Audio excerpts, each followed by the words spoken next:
Well, hi, everyone. Welcome to the Fireside Adoptees Constellation and Legislation Group, an event here, an interview with an adoptee, LC Coppola. And let me tell you a little bit about LC. She is Lisa and goes by LC. She's a domestic adoptee through the Department of Children and Family Services, or DCF.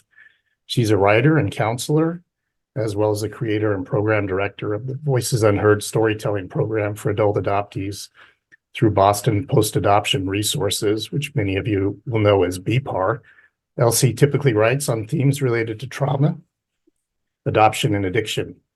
LC's essays have been published in Severance Magazine, The Fix, and in Adoptee Voices.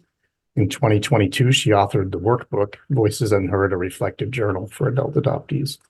So very glad to have you here, LC. Welcome. Thank you. I'm so excited to be here. Yeah, it's an honor for me. And I always enjoy the fact that when I have local people here, people that are in the same region as I am, and I know you're relatively close to where I am, gave us a chance to meet in person one point here. And that was exciting too, and have a nice connection there. So I want to welcome you to the group here. I know you're a member of Fireside Adoptees as well. Wanted to give you a chance to talk some about your story and some of the things that you work on that are important to you. So I was wondering if you could tell us a little bit about your adoption story, maybe if you know any of the circumstances surrounding relinquishment or anything you'd like to share about that. Sure.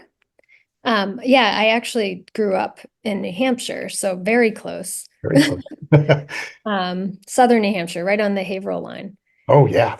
Yeah, but I right now. have a soft spot for the mountains. Like I have a covered bridge tattooed on my arm. So, but yeah, I grew up. I always knew I was adopted. My parents were an emergency foster home for the state of New Hampshire. They also started the New Hampshire chapter of the Open Door Society, which was like a support group for adoptive parents. They got my older brother first, who was 5 years older than me. He came at around 3.5. And then I was about a month when they brought me home. And kind of strange, I never really understood why it wasn't a private adoption agency. I didn't really know the difference till I was older, but now I do understand more after like learning my story and possible corruption behind some of the pieces. But yeah, so I grew up in this small cottage in New Hampshire.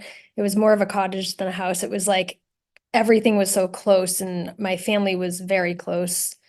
I also had another younger brother come, actually this boy that was in my mom's first grade class. He was 7 and I was 8, and he was first staying with us as a foster kid, but then we adopted him.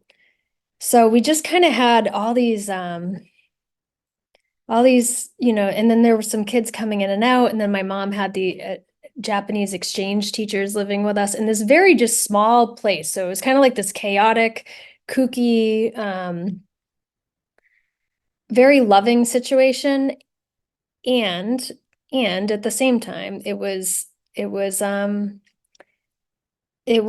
very explosive. It was my father's very short fuse, temper, trauma symptoms left and right from everyone that no one understood, and fighting, fears of having to go away, fears of having to leave like the other kids that came in and out.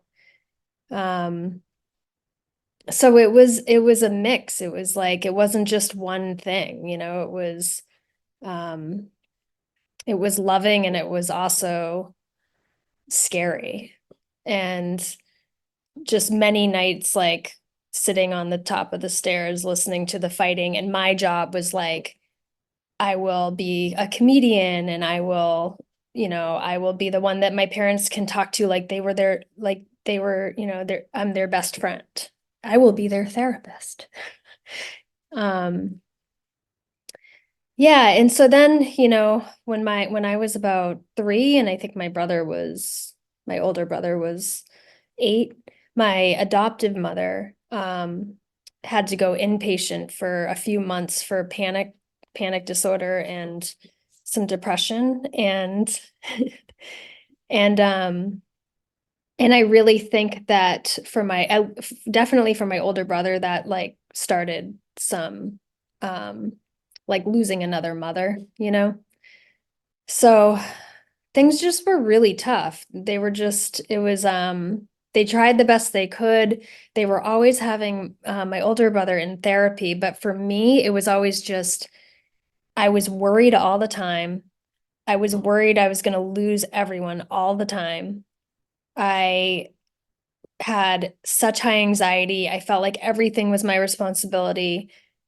I developed OCD very young. Still struggle with it, but it's like so much better than it used to be because of medications and just like, just so much worry, so much fear, and just like so much focus on doing these like compulsions to like get rid of the feelings. And then ended up, becoming addicted to alcohol and drugs because that helps, because that was a solution for a little bit, for 15 years. And when I was 19, well, I do want to say one other thing, the learning disabilities. Yeah. So I was diagnosed with all these learning disabilities. I was always getting tested. I was always in special classes. And I don't know why, but not a single time anyone asked me about being adopted or anything with relational trauma. And I wrote an article on it last year called Drained Brain. It's in Severance Magazine. And I ended up interviewing some people in the field of attachment and learning. And once I figured out my relational anxiety stuff, not completely, I mean, I'm still kind of a mess, we all are, but we got a handle on it as an adult, I realized like, I don't actually have like problems focusing. I'm one of the most organized and focused people that I know. It was literally, I was so nervous around people because of fear of rejection, judgment, loss, shame. And it wasn't that I couldn't focus. So I just wanted to say that because I feel like that's an important piece. But so yeah, when I was 19, I was watching TV with my mother. I feel like this is a story, like a thing that happens a lot where people are like, well, I was watching a show and then I just asked about, so I like asked, I had never asked about like who was my birth mother, but I did, and she kind of told me like somewhat casually, and now I know she had thought about it a lot more, but she said that my birth mother had been institutionalized with schizophrenia and developmental disabilities most of her life, and that she had been raped in the institution. So I kind of got all of that in one, and it was hard because I had been assaulted earlier that year and then again later that year. And so it was like, I knew the feeling of the terror that she felt when I was being conceived. And it was a long, that shame fueled my drinking so heavily. I mean, it was like I just walked around with this like cloud above my head of like, I'm half monster. I'm half monster. Part of me knew I logically wasn't half monster, but it's a weird thing to work out. And then I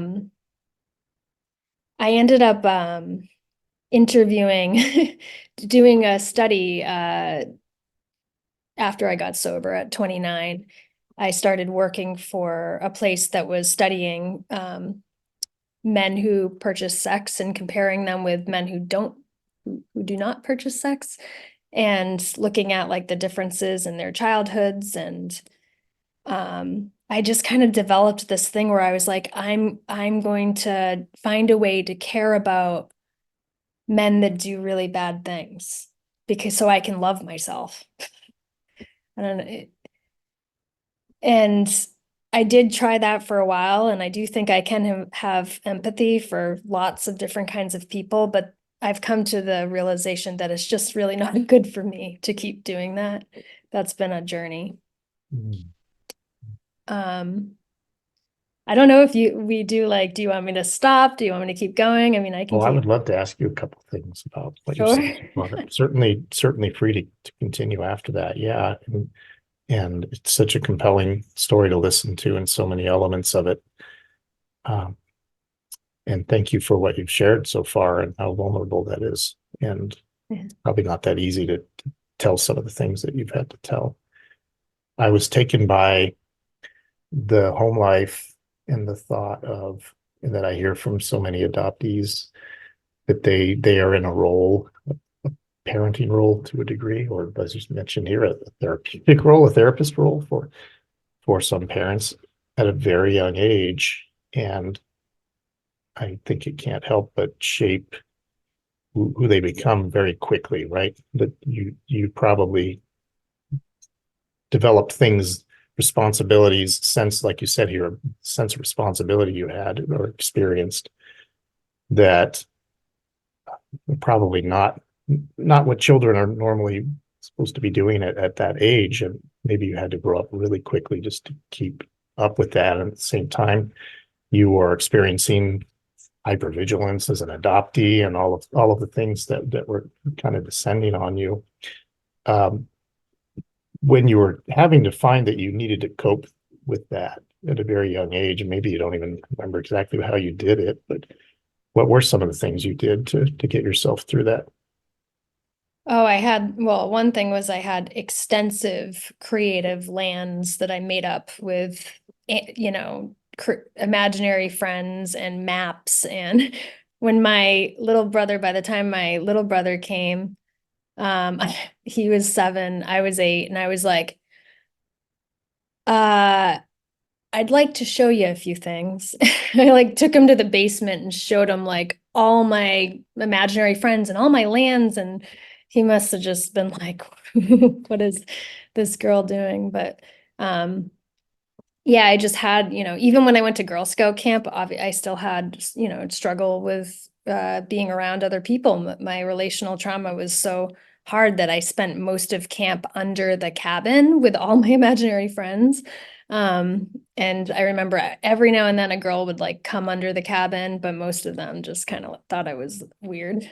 Mm. But once I was drinking, as soon as I started drinking, it was like a whole game changer. I could be relaxed, I could be myself.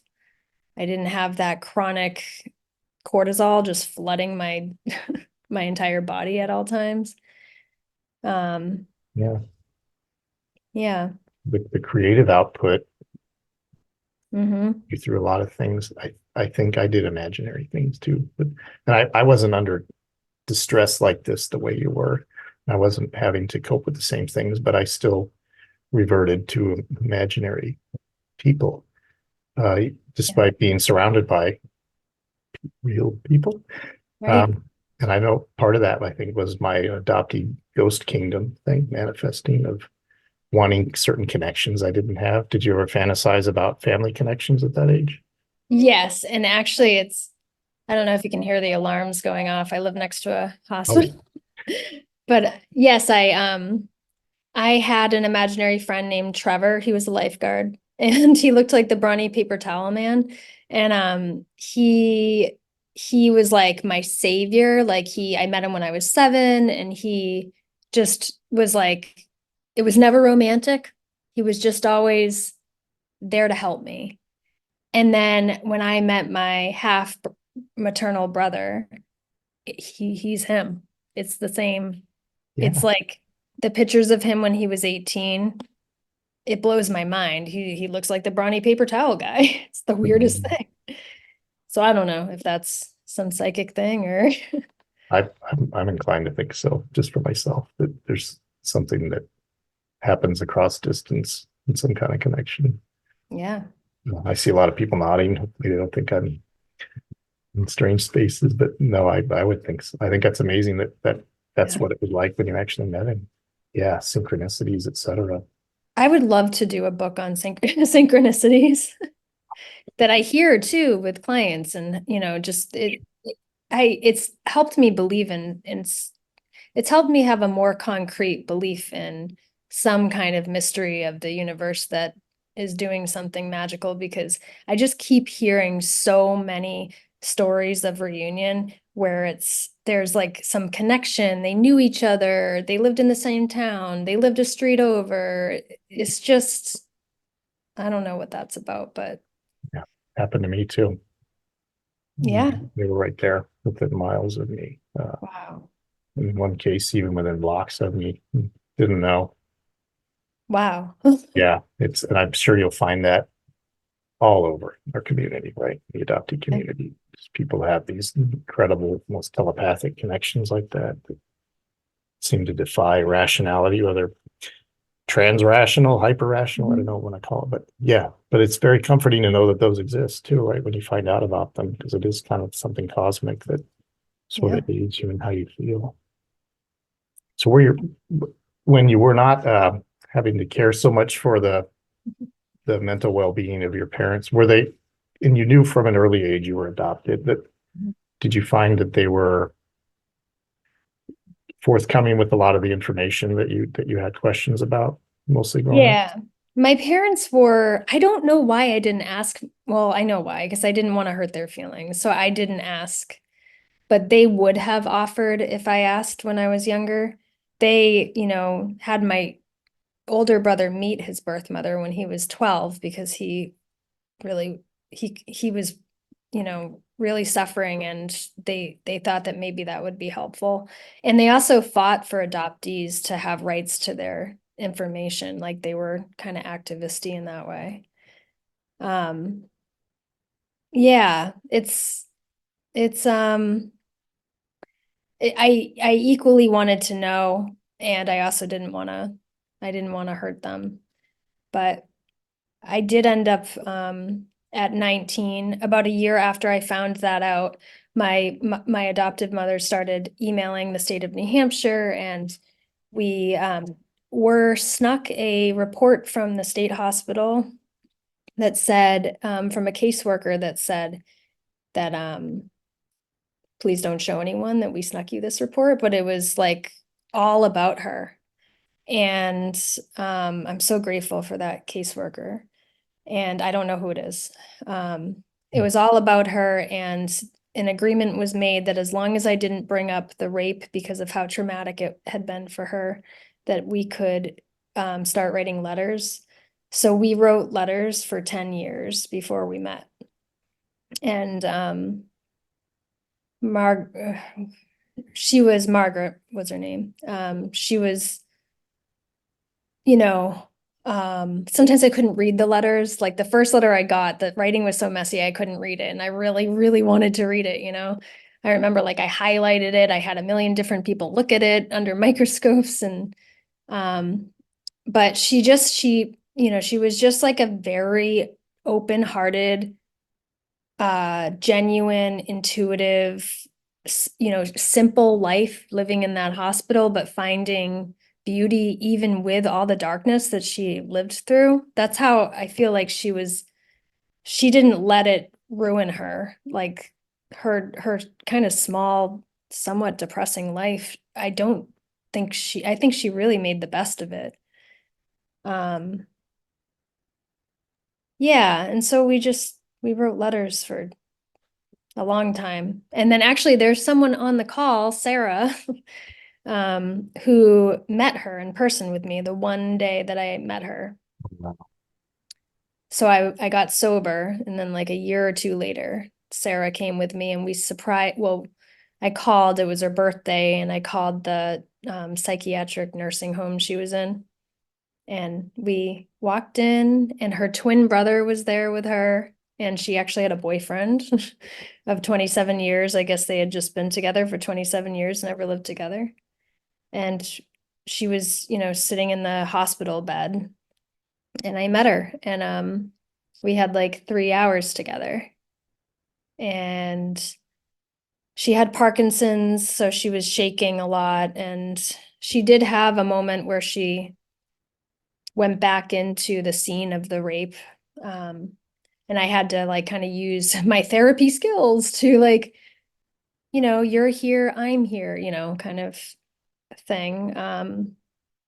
But it was like one of the most important days of my life, for sure. And it was a really like you could look at it like it was a really depressing scene, but I had already expected it to be kind of like that. So I guess glass half empty, like I was so glad I got to meet her that day. She ended up passing away about a month later from the flu. Um, But we hear about that a lot too, don't we? People who pass really soon after the connection.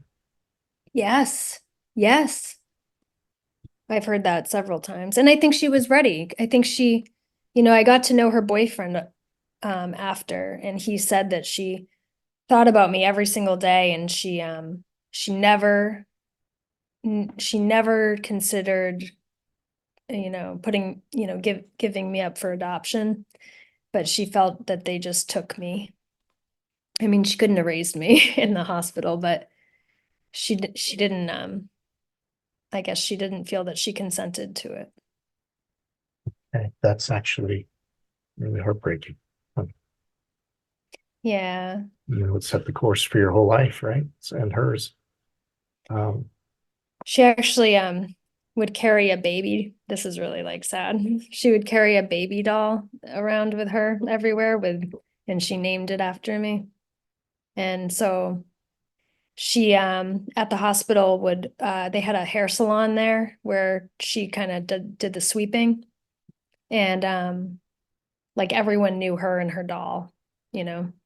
And the story is that her family was told that I was a hallucination, that it didn't happen.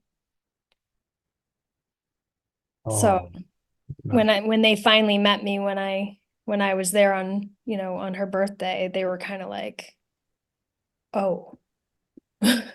wow. I think that they had seen pictures over the years, but I think they thought some of those pictures were the pictures you get in the CVS. They told me, her sister, we thought you were just the model that came in the frame, that she was doing this thing where she was just, collecting the frames at CVS of the same person or something. Oh my goodness. Yeah. Must have been really hard to hear that, to think about. Yeah. Yeah. Um, So kind of a wild. yeah. I always feel bad telling the story. I feel like I'm like, it's too much, but it's a lot. It, I'm glad you did. I think a lot of people are glad you did. And certainly we don't feel it as being too much. Yeah. But it's extremely vulnerable and tough, I'm sure, to even get the words out and to think that's what she went through. And that's what, just to imagine that people didn't know that you were a real person. That's really something else. Yeah. So um,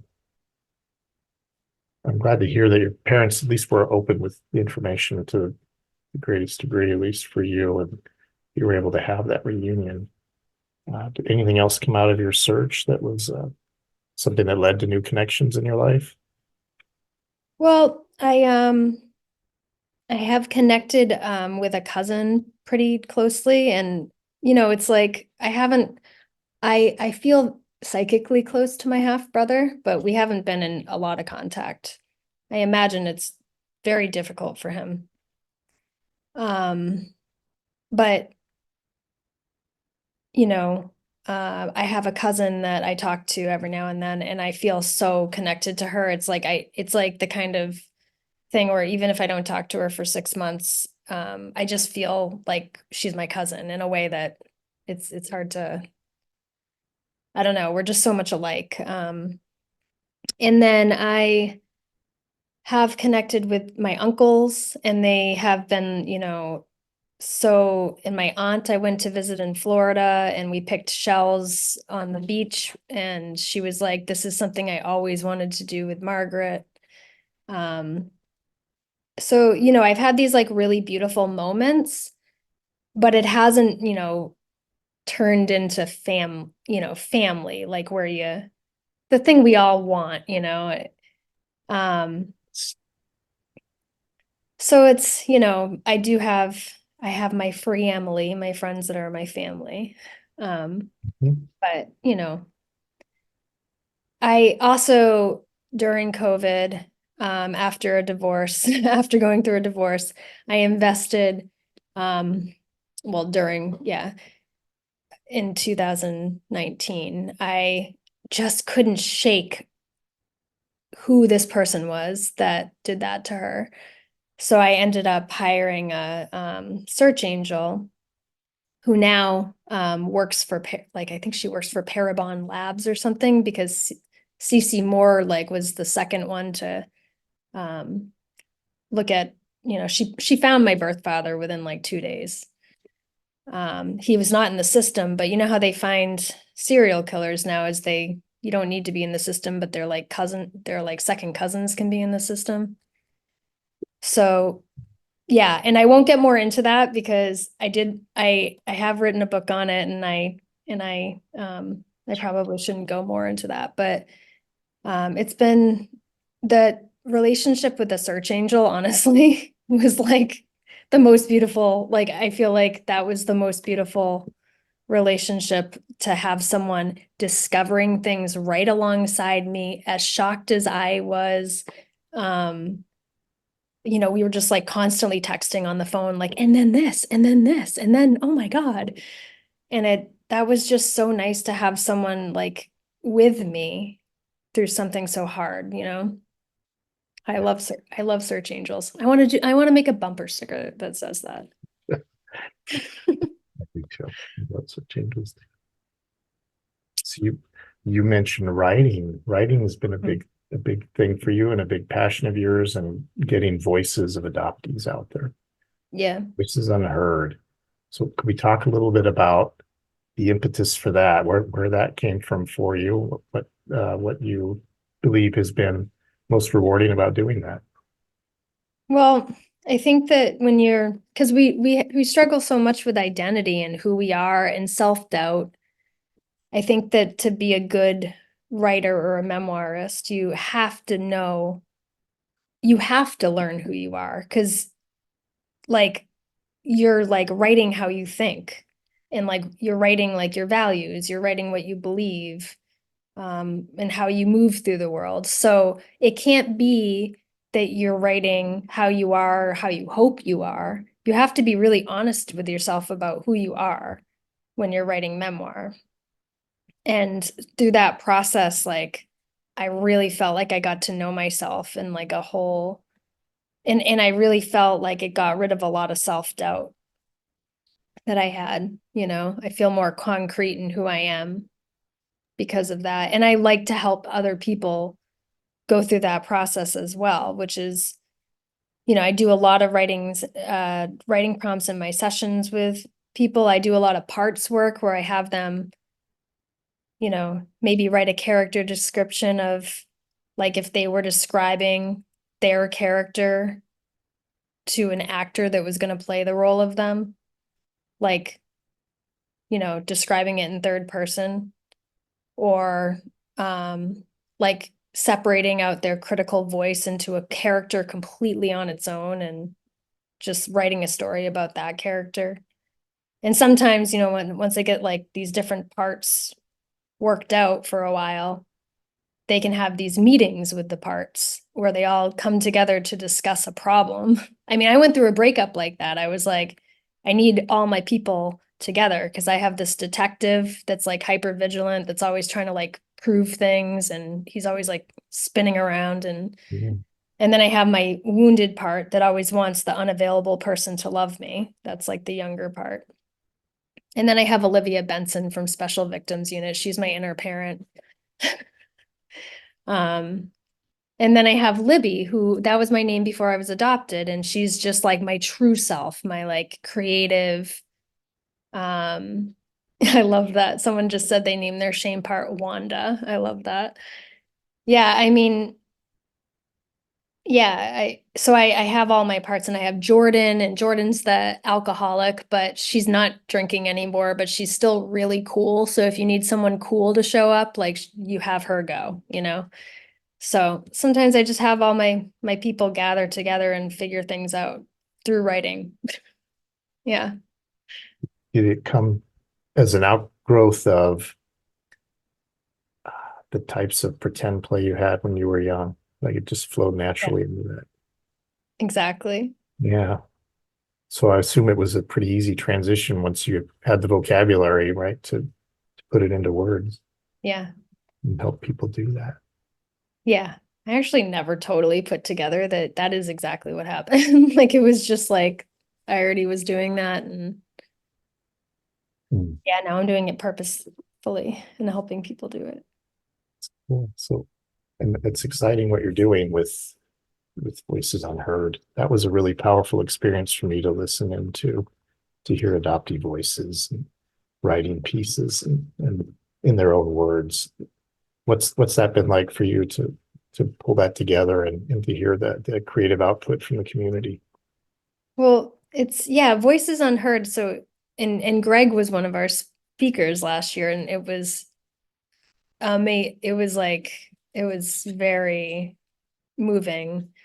Um and it's the 5th year this year, so it's once a year in November in Boston. We're going to have a new venue this year that holds more people, but it's adoptees it's all adoptee speakers, 10 adoptee speakers sharing stories. I try to make it a varied experiences, and it's for adoptees to share their story, and it's also to educate our loved ones about, like, to kind of get our loved ones out of the fog, our parents and our partners and our friends, because I can't tell you like how much it has meant for my friends to understand adoption trauma, like, or for my girlfriend to like understand adoption trauma and like and get that I feel like that wasn't even a thing that we would talk about years ago. So it's like this one night where I think we get like a lot of the audience members out of the fog who aren't already out of the fog. I think we kind of like usher them out. Um, and we also have these interviews. I just actually interviewed Greg recently, um, adoptees in 3. And that's been fun to talk to different adoptees about just like 3 quick questions about their journey. Yeah. I will say that part, in addition to just hearing the stories that people shared there, was the roll call in a sense. Mm. When you ask about the makeup of the room, how many people are adopted? People stood up or clapped.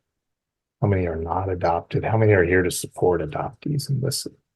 That's powerful when you saw the number of people that really have come out to be there for adoptees and to hear what's going on.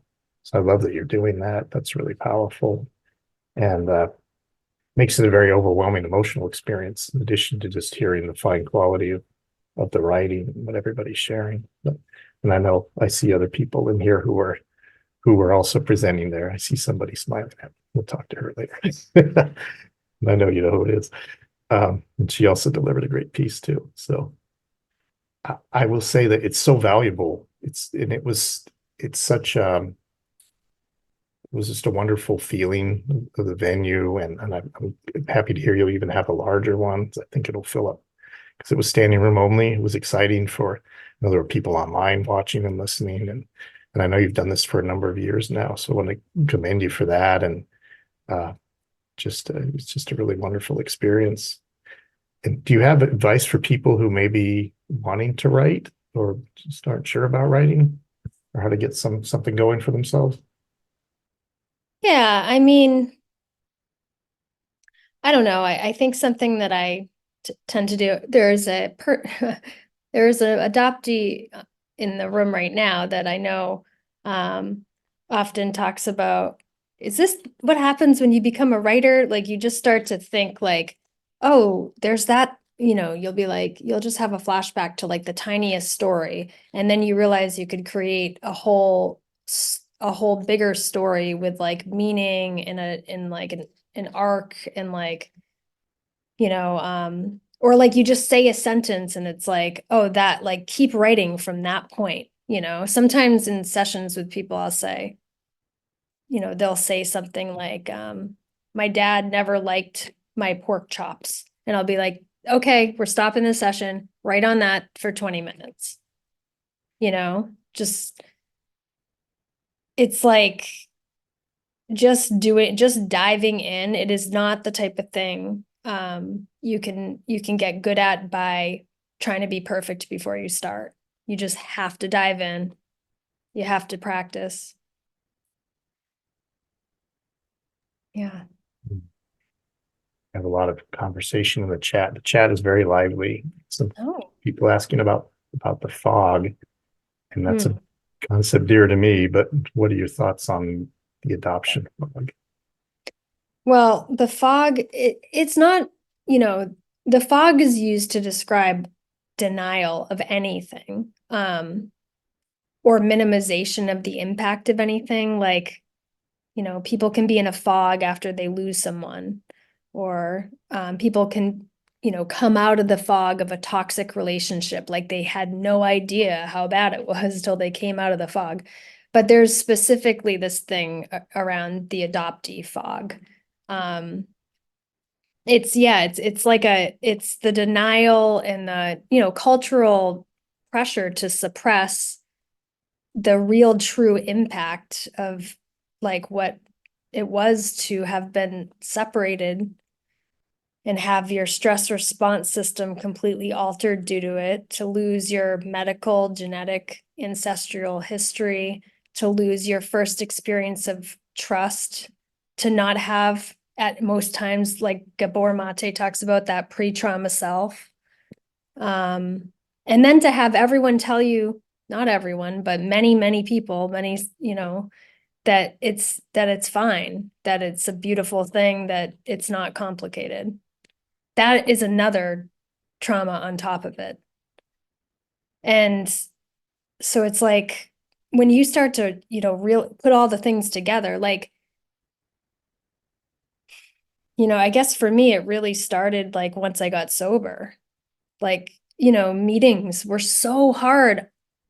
I couldn't even speak in a meeting for a year. I had my cue cards when I did speak. Most people raise their hand before a year. Most people go in and people would say to me like, oh, everyone's nervous. Everyone's nervous. But I knew it was something different. I knew that it was like my fear of rejection was so, so strong. I was like paralyzed with it.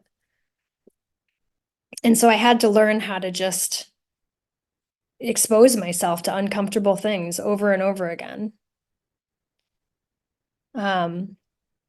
Also with the fog, there's that adoptee consciousness model, because now it's kind of like this thing where it's, these 5 transracial adoptee, I think international researchers put together this model called the adoption competency model.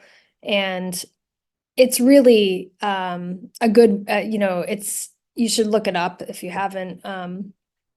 But it's like, I don't know all of the stages, but there's like 5. And the first one is status quo, where it's like, oh, I'm adopted, but no big deal. No big deal. Didn't really impact me. And then, the second one is rupture. And I think for me, it was when my friend who's here had a baby, and my best friend, and I watched her, get bigger, and she, I saw that baby the day it was born. And I think for me, it was like, oh my God, it's so much more than I thought it was. And I think also dating as a sober person, my feelings were very out of control with anxiety around romantic relationships. And without the alcohol to ease it. So that was me getting out of the fog or into consciousness, which is kind of what I guess the newer way people are saying it. I like both, but Really good. Thank you. And yeah. in Louisville last year at Untangling Our Roots in 2023, there was a really great, it was a dialogue between two people. It was about these multiple stages of coming out of the fog. By the time you hit stage 3 or 4 or 5, people were crying. I was, because it's exactly for me like what you said. And I don't claim to speak as a transracial adoptee by any means, but the experience of coming out of the fog was, came from I'm fine, there's nothing going on here, to I'm not so fine, to I'm really not fine, now what do I do, and who's going to support me, and then you find yourself losing things, losing relationships, clinging on to things. So I appreciate the way you described that. And I think, what's interesting about one of the things I wrote down is when you said for adoption, let's say relinquishment trauma, to lose your first experience of trust. That was such a raw thing to hear those words. When you say something that plainly to people in society, maybe they can hear that, the impact of that. That went away, for at least for infant adoptees, right away. It was gone. Right. But as you said, people have unfortunately minimized that and said, well, think of how little you were. Think of what would have happened to you. You really don't remember anything like that. We have so much science to back up. Yeah. I mean, we study toxic stress by just separating rat pups from their moms. Like that's how people study what toxic stress does to their brains. And like we know that with canine, the Cornell Institute for Canine Research, they say if you separate the puppies too early before 8 weeks, that they become anxious, aggressive, like hypervigilant. And then, but it's not just it's not just mammals. We also have many studies on children. If you separate a child before 2 years old, they also become anxious, sometimes aggressive, having behavioral, aggressions due to their anxiety. It's our brains are like every single moment at the beginning is like so crucial. Yeah. In fact, an example of that, I was walking out of the store a few weeks ago. I heard two of the workers talking, one had a phone up. And one of them said, he's too little to adopt. And I knew exactly that they were not talking about people. They were talking about dogs. People don't seem to extend that to human beings. Right. We never hear that, right? Right. So we knew that the concern would be there about separation from the mother, but for some reason, well, I think we kind of understand why it, unfortunately, the narrative is the way it is, but it sure is hard to combat it and to get the message out there about the real impact of this. And so thank you for being somebody who's so intelligently said that, so eloquently stated that, and the science, the studies that are out there. And it's really interesting to see the resistance. And I don't mean interesting in a dispassionate way, like off in the distance, but it's frustrating. I see David on the call here. Conversation about studies. Adoptees are fine. What are you talking about? What's going on? What do you mean? Everybody's satisfied, or they're reporting being satisfied with their lives, and you think, who are you talking to? What are the people really feeling free to say or not say? Mm-hmm. Yeah. Yeah.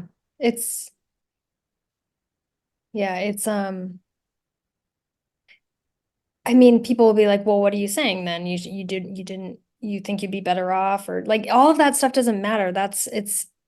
It's not, it's like, it's too complicated. What we're saying is, acknowledge this piece. Like, yes, love sometimes, yes, there's love, there's connection, gratitude sometimes for me. Yeah.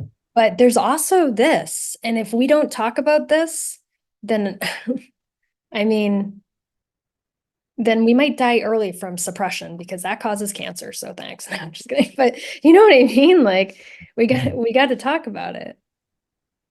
It's very important. And thank you for being among the people who are really speaking passionately about it. And I like to think, and I believe there's evidence for it, that there's more and more of us who are putting that awareness out there. Whether it's being received well, maybe not yet, but I hope it will be in time if we keep putting it out there and finding vehicles. Like even here, even in the Fireside Adoptees Constellation group, there are people coming in asking questions. I haven't heard this. I don't know about this. So there's education happening even in a small venue like this, and opportunities are everywhere for it. So thank you for that and for everything that you've said here for us tonight. And I was wondering, as we get near the close here, if there are anything in particular that you'd like to hit on, maybe in things that you're working on or passions that you might have that maybe haven't come out yet in the conversation? Yeah, I mean, I think probably a lot of adoptees can relate to this. Like when I'm off the beam, like I can get very, very impulsive and hypervigilant and like obsessive and definitely screens, news, the crazy just like constant barrage of like things make that worse.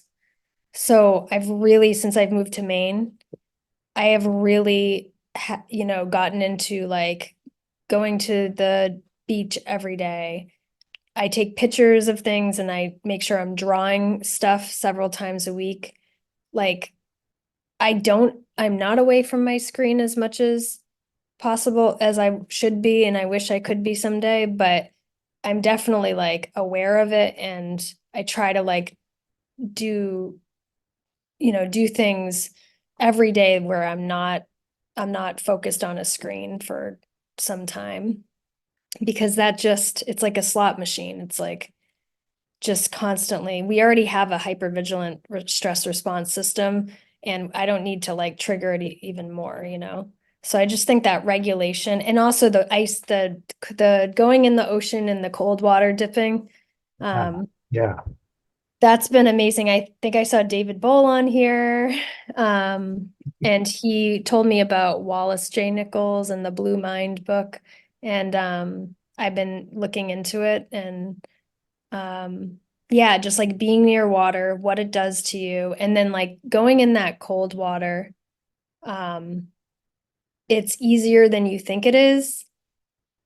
I'm not saying you should do it. You definitely don't do it alone, but it makes you really uncomfortable, and then it's okay. So it's like you get to practice being uncomfortable and then knowing you'll be okay. And you can do it in the shower, 20 seconds of cold in the shower, and just like let yourself relax into the cold for 20 seconds. If you do that for a week, I feel like you'll see that you're like less anxious the rest of the day. Nice. I'm glad you hit on that, because that is something Yeah. we talked about in our conversation that we did want to give you a chance to talk about.